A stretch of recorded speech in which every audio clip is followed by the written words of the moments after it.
Electric ವಾಹನಗಳಲ್ಲಿ ಎವ್ ಆಕ್ charging ಮತ್ತು ಡಿಸಿ ಚಾರ್ಜಿಂಗ್ ನಡುವಿನ ವ್ಯತ್ಯಾಸ. ನಮಸ್ಕಾರ ಸ್ನೇಹಿತರೆ, ನಮ್ಮ ಚಾನೆಲ್ಗೆ ಸ್ವಾಗತ. ಇಂದಿನ ವಿಡಿಯೋದಲ್ಲಿ ಎಲೆಕ್ಟ್ರಿಕ್ ವಾಹನಗಳಲ್ಲಿ ಬಳಸುವ ಆಕ್ ಚಾರ್ಜಿಂಗ್ ಮತ್ತು ಡಿಸಿ ಚಾರ್ಜಿಂಗ್ ನಡುವಿನ ವ್ಯತ್ಯಾಸವನ್ನು ಸರಳವಾಗಿ ತಿಳಿದುಕೊಳ್ಳೋಣ. ಅನೇಕ ಜನರಿಗೆ ಎವ್ ಚಾರ್ಜಿಂಗ್ ಬಗ್ಗೆ ಒಂದು ಪ್ರಶ್ನೆ ಇರುತ್ತದೆ. ಮನೆಯಲ್ಲಿರುವ ಚಾರ್ಜರ್ ಆಕ್ ಆಗಿದ್ದರೆ ಬ್ಯಾಟರಿ ಡಿಸಿಯಲ್ಲಿ ಹೇಗೆ ಚಾರ್ಜ್ ಆಗುತ್ತದೆ? ಬನ್ನಿ ತಿಳಿದುಕೊಳ್ಳೋಣ. ಎವ್ ಬ್ಯಾಟರಿಗೆ ಯಾವ ವಿದ್ಯುತ್ ಬೇಕು? ಎಲೆಕ್ಟ್ರಿಕ್ ವಾಹನದ ಬ್ಯಾಟರಿ ಡಿಸಿ ಡೈರೆಕ್ಟ್ ಕರೆಂಟ್ ವಿದ್ಯುತ್ ಅನ್ನು ಮಾತ್ರ ಸಂಗ್ರಹಿಸಬಲ್ಲದು. ಆದರೆ ನಮ್ಮ ಮನೆಗಳಿಗೆ ವಿದ್ಯುತ್ ಸರಬರಾಜಾಗುವುದು ಆಕ್ ಆಲ್ಟರ್ನೇಟಿಂಗ್ ಕರೆಂಟ್ ರೂಪದಲ್ಲಿ. ಹಾಗಾಗಿ ಆಕ್ ವಿದ್ಯುತ್ ಅನ್ನು ಡಿಸಿ ಆಗಿ ಪರಿವರ್ತಿಸಿದ ನಂತರವೇ ಬ್ಯಾಟರಿಯಲ್ಲಿ ಸಂಗ್ರಹಿಸಬಹುದು. ಇದನ್ನೇ ಆಕ್ ಚಾರ್ಜಿಂಗ್ ಮತ್ತು ಡಿಸಿ ಚಾರ್ಜಿಂಗ್ ನಡುವಿನ ಪ್ರಮುಖ ವ್ಯತ್ಯಾಸ ಎಂದು ಹೇಳಬಹುದು. ಆಕ್ ಚಾರ್ಜಿಂಗ್ ಎಂದರೇನು? ಆಕ್ ಚಾರ್ಜಿಂಗ್ ಸಾಮಾನ್ಯವಾಗಿ ಮನೆಗಳಲ್ಲಿ ಮತ್ತು ಕಚೇರಿಗಳಲ್ಲಿ ಬಳಸಲಾಗುತ್ತದೆ. ಆಕ್ ಚಾರ್ಜಿಂಗ್ನಲ್ಲಿ ವಿದ್ಯುತ್ ಗ್ರಿಡ್ನಿಂದ ಆಕ್ ರೂಪದಲ್ಲಿ ಬರುತ್ತದೆ. ಚಾರ್ಜಿಂಗ್ ಕೇಬಲ್ ಮೂಲಕ ವಾಹನಕ್ಕೆ ಹೋಗುತ್ತದೆ. ವಾಹನದ ಒಳಗಿರುವ ಆನ್ಬೋರ್ಡ್ ಚಾರ್ಜರ್ ಆಕ್ ವಿದ್ಯುತ್ ಅನ್ನು ಡಿಸಿ ಆಗಿ ಪರಿವರ್ತಿಸುತ್ತದೆ. ನಂತರ ಡಿಸಿ ವಿದ್ಯುತ್ ಬ್ಯಾಟರಿಯಲ್ಲಿ ಸಂಗ್ರಹವಾಗುತ್ತದೆ. ಅಂದರೆ ಆಕ್ ಚಾರ್ಜಿಂಗ್ನಲ್ಲಿ ವಿದ್ಯುತ್ ಪರಿವರ್ತನೆ ವಾಹನದ ಒಳಗೆ ನಡೆಯುತ್ತದೆ. ಆಕ್ ಚಾರ್ಜಿಂಗ್ನ ಪ್ರಯೋಜನಗಳು: ಕಡಿಮೆ ವೆಚ್ಚ, ಮನೆಗಳಲ್ಲಿ ಸುಲಭವಾಗಿ ಅಳವಡಿಸಬಹುದು. ಬ್ಯಾಟರಿಗೆ ಕಡಿಮೆ ಒತ್ತಡ, ರಾತ್ರಿ ಪೂರ್ತಿ ಚಾರ್ಜ್ ಮಾಡಲು ಉತ್ತಮ. ಆಕ್ ಚಾರ್ಜಿಂಗ್ನ ಅನಾನುಕೂಲಗಳು: ಚಾರ್ಜಿಂಗ್ ವೇಗ ಕಡಿಮೆ, ಸಂಪೂರ್ಣ ಚಾರ್ಜ್ ಆಗಲು ಹಲವು ಗಂಟೆಗಳು ಬೇಕಾಗಬಹುದು. ಡಿಸಿ ಚಾರ್ಜಿಂಗ್ ಎಂದರೇನು? ಡಿಸಿ ಚಾರ್ಜಿಂಗ್ ಅನ್ನು ಸಾಮಾನ್ಯವಾಗಿ ಹೆದ್ದಾರಿ ಮತ್ತು ಸಾರ್ವಜನಿಕ ಫಾಸ್ಟ್ ಚಾರ್ಜಿಂಗ್ ಸ್ಟೇಷನ್ಗಳಲ್ಲಿ ಬಳಸಲಾಗುತ್ತದೆ. ಡಿಸಿ ಚಾರ್ಜಿಂಗ್ನಲ್ಲಿ ಗ್ರಿಡ್ನಿಂದ ಬರುವ ಆಕ್ ವಿದ್ಯುತ್ ಮೊದಲು ಚಾರ್ಜಿಂಗ್ ಸ್ಟೇಷನ್ಗೆ ಹೋಗುತ್ತದೆ. ಚಾರ್ಜಿಂಗ್ ಸ್ಟೇಷನ್ನಲ್ಲೇ ಆಕ್ ಅನ್ನು ಡಿಸಿ ಆಗಿ ಪರಿವರ್ತಿಸಲಾಗುತ್ತದೆ.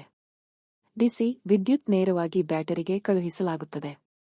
ವಾಹನದ ಆನ್ಬೋರ್ಡ್ ಚಾರ್ಜರ್ ಅನ್ನು ಬಿಟ್ಟು ನೇರವಾಗಿ ಬ್ಯಾಟರಿಗೆ ವಿದ್ಯುತ್ ತಲುಪುತ್ತದೆ. ಇದರಿಂದ ಚಾರ್ಜಿಂಗ್ ವೇಗ ಬಹಳ ಹೆಚ್ಚಾಗುತ್ತದೆ. ಡಿಸಿ ಚಾರ್ಜಿಂಗ್ನ ಪ್ರಯೋಜನಗಳು: ಅತ್ಯಂತ ವೇಗದ ಚಾರ್ಜಿಂಗ್, 20% ರಿಂದ 80% ಚಾರ್ಜ್ ಕೇವಲ 20 ರಿಂದ 40 ನಿಮಿಷಗಳಲ್ಲಿ. ದೂರದ ಪ್ರಯಾಣಗಳಿಗೆ ಅನುಕೂಲ. ಡಿಸಿ ಚಾರ್ಜಿಂಗ್ನ ಅನಾನುಕೂಲಗಳು: ಹೆಚ್ಚಿನ ವೆಚ್ಚ, ದೊಡ್ಡ ಮತ್ತು ಸಂಕೀರ್ಣ ಸಾಧನಗಳು, ಮನೆಗಳಲ್ಲಿ ಬಳಸುವುದು ಪ್ರಾಯೋಗಿಕವಲ್ಲ.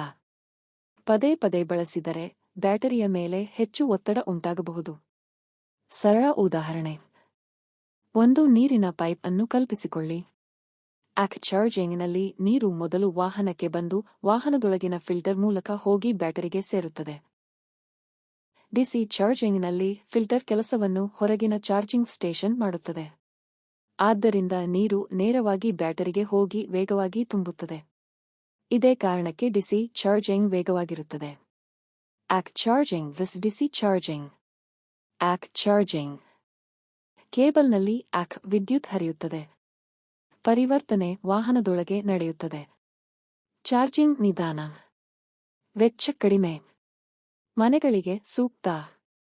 ಡಿಸಿ ಚಾರ್ಜಿಂಗ್ ಕೇಬಲ್ನಲ್ಲಿ ಡಿಸಿ ವಿದ್ಯುತ್ ಹರಿಯುತ್ತದೆ.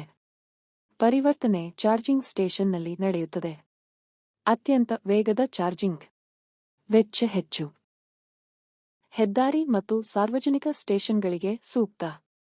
ಸಮಾರೋಪ: ಸ್ನೇಹಿತರೆ, ಎವ್ ಬ್ಯಾಟರಿ ಯಾವಾಗಲೂ ಡಿಸಿ ವಿದ್ಯುತ್ ಅನ್ನು ಮಾತ್ರ ಸಂಗ್ರಹಿಸುತ್ತದೆ. ಆಕ್ ಚಾರ್ಜಿಂಗ್ನಲ್ಲಿ ವಾಹನದ ಆನ್ಬೋರ್ಡ್ ಚಾರ್ಜರ್ ಆಕ್ ಅನ್ನು ಡಿಸಿ ಆಗಿ ಪರಿವರ್ತಿಸುತ್ತದೆ. ಡಿಸಿ ಫಾಸ್ಟ್ ಚಾರ್ಜಿಂಗ್ನಲ್ಲಿ ಚಾರ್ಜಿಂಗ್ ಸ್ಟೇಷನ್ನಲ್ಲೇ ಆಕ್ ಅನ್ನು ಡಿಸಿ ಆಗಿ ಪರಿವರ್ತಿಸಿ ನೇರವಾಗಿ ಬ್ಯಾಟರಿಗೆ ಕಳುಹಿಸಲಾಗುತ್ತದೆ. ಆದ್ದರಿಂದ ಮನೆ ಬಳಕೆಗೆ ಆಕ್ ಚಾರ್ಜಿಂಗ್ ಉತ್ತಮ ಆಯ್ಕೆಯಾಗಿದ್ದು, ವೇಗದ ಚಾರ್ಜಿಂಗ್ ಬೇಕಾದಾಗ ಡಿಸಿ ಫಾಸ್ಟ್ ಚಾರ್ಜಿಂಗ್ ಅತ್ಯುತ್ತಮ ಆಯ್ಕೆಯಾಗಿದೆ. ಬೆಂಗಳೂರು ನಗರದಲ್ಲಿ ಲಭ್ಯವಿರುವ ಕೆಲವು ಪ್ರಮುಖ ಎಲೆಕ್ಟ್ರಿಕ್ ವಾಹನ ಎವ್ ಚಾರ್ಜಿಂಗ್ ಸ್ಟೇಷನ್ಗಳ ಪಟ್ಟಿ ಇಲ್ಲಿದೆ. 1. Tata power charging station, level road, Ashok ನಗರ.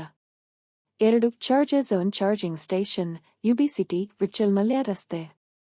3. Zeon charging station, Gandhinagar.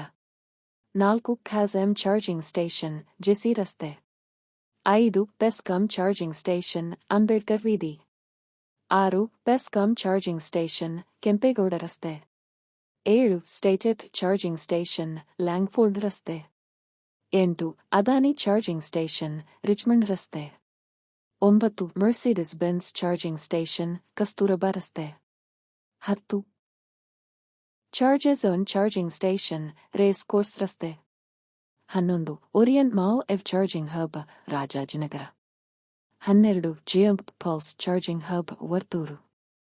13. ನೆಟ್ಸಸ್ Shantiniketan EV charging station Whitefield. 14. Plus mart charging station ಹಸುರ್ಲಯಾವ್. ಈ ಚಾರ್ಜಿಂಗ್ ಸ್ಟೇಷನ್ಗಳಲ್ಲಿ ಅಕ್ ಮತ್ತು ಡಿಸಿ ಫಾಸ್ಟ್ ಚಾರ್ಜಿಂಗ್ ಸೌಲಭ್ಯಗಳು ಲಭ್ಯವಿವೆ. ನಿಮ್ಮ ಎವ್ ಪ್ರಯಾಣವನ್ನು ಸುಲಭಗೊಳಿಸಲು ಹತ್ತಿರದ ಚಾರ್ಜಿಂಗ್ ಸ್ಟೇಷನ್ ಅನ್ನು ಮೊಬೈಲ್ ಆಪ್ ಮೂಲಕ ಪರಿಶೀಲಿಸಿ.